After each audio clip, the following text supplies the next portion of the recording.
第一站李港田，沿着鐵軌向前走，進走，究竟要走向哪兒去？我可是一輛負重的車，滿載了夢想而前進，沒有人知道這夢的貨色，除非是頭上的青天和湖裏的水。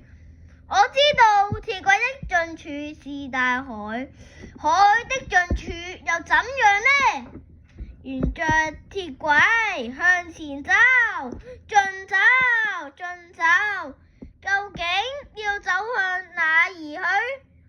海是一切川流的家，且作這課車的第一站吧。